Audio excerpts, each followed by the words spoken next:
Hi, my name is Eliza Bailey, and I am a student at Lee University in the Christian Leadership course.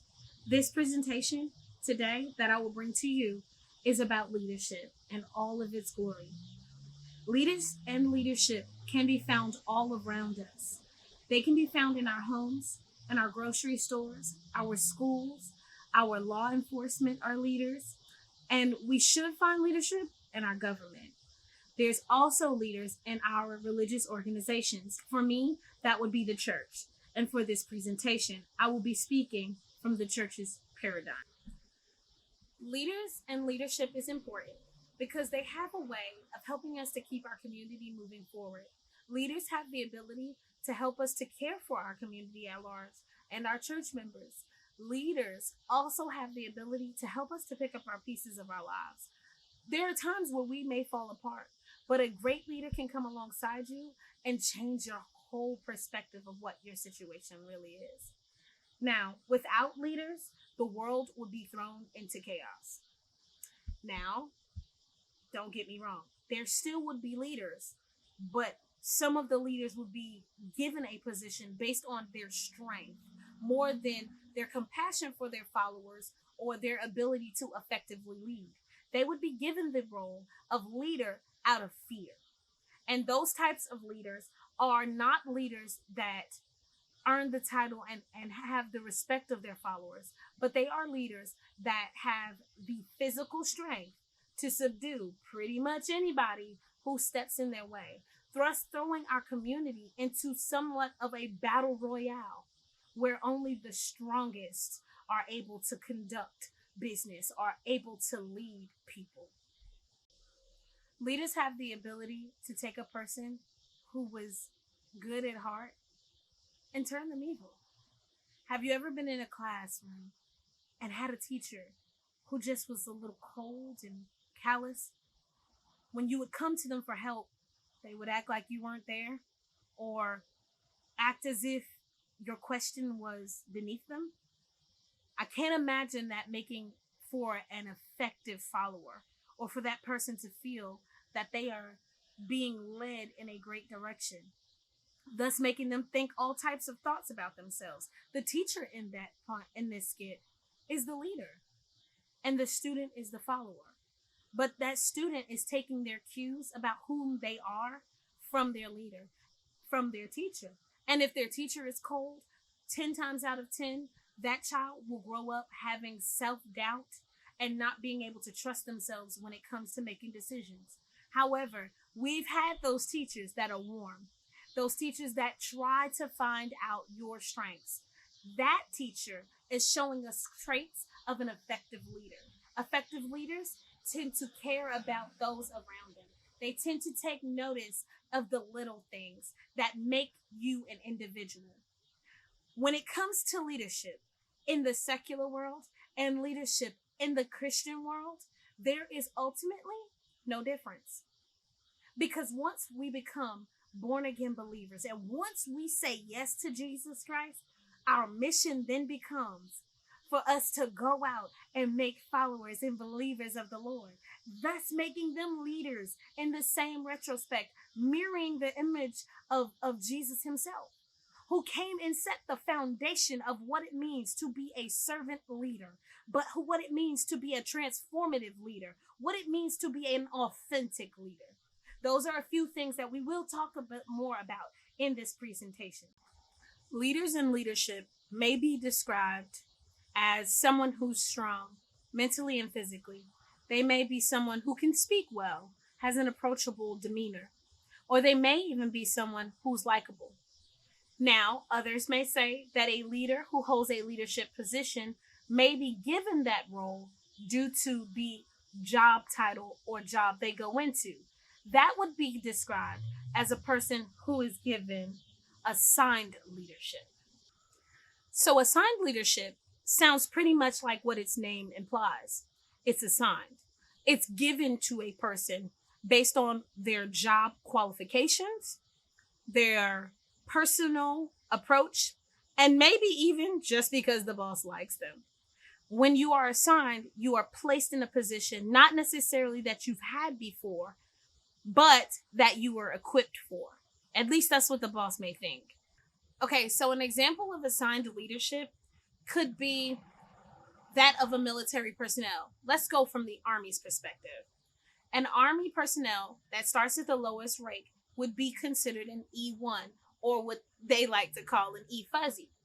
That would be considered or contrast to the ground level of a building.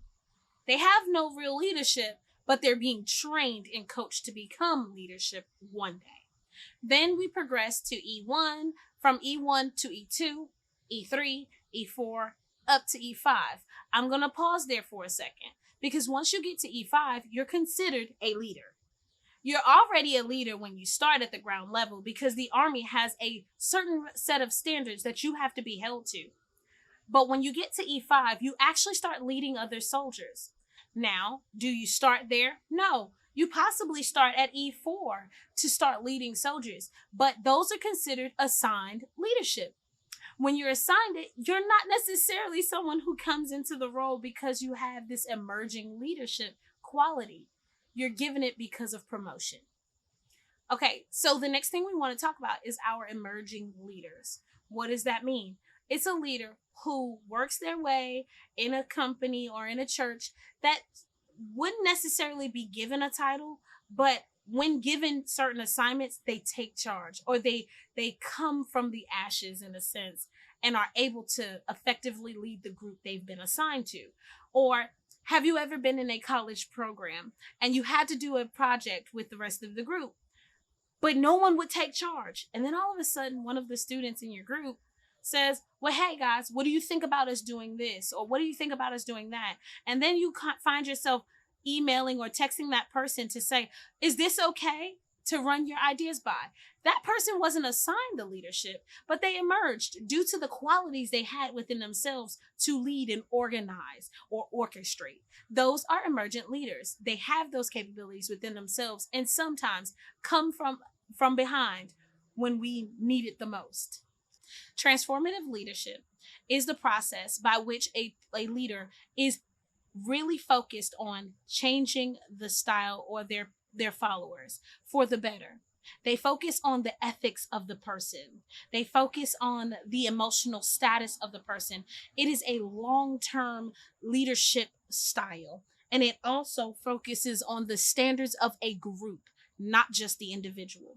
The focus of a transformative leader is to make sure that each person that is in the group has a beneficial moment and is able to contribute to the group in the best way possible.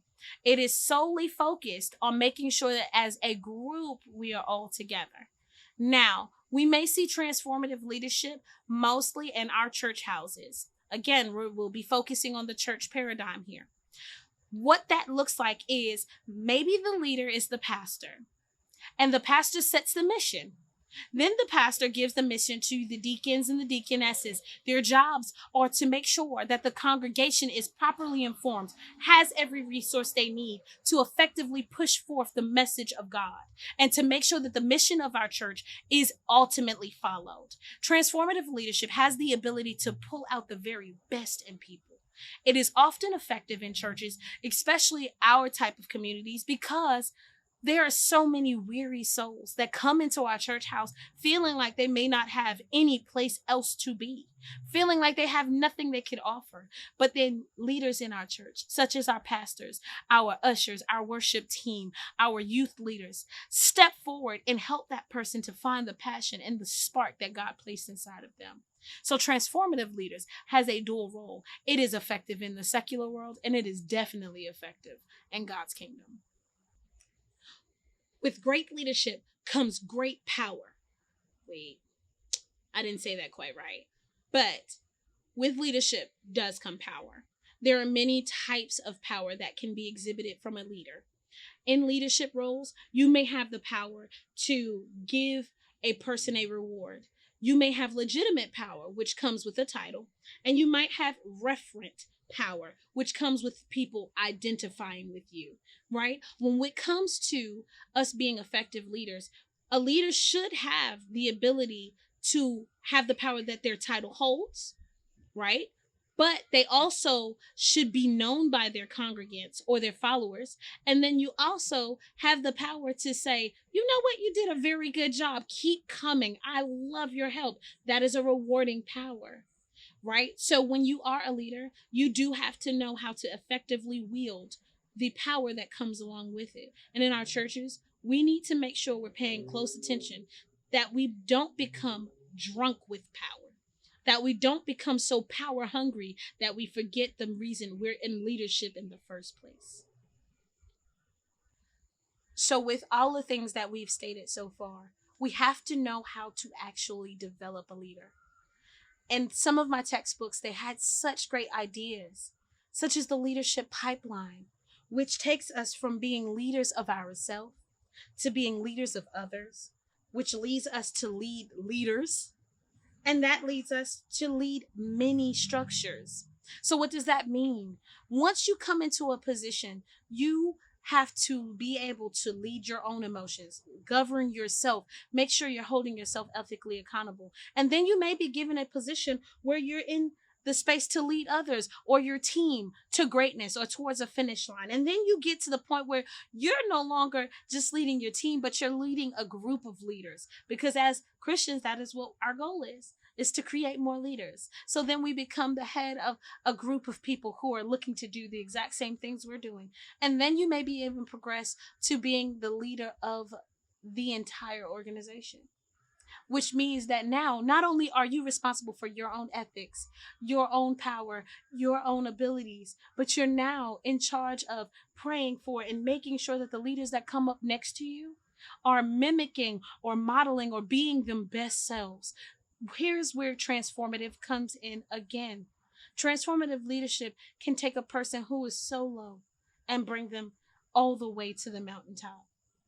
So we've talked about so much already. We've talked about power.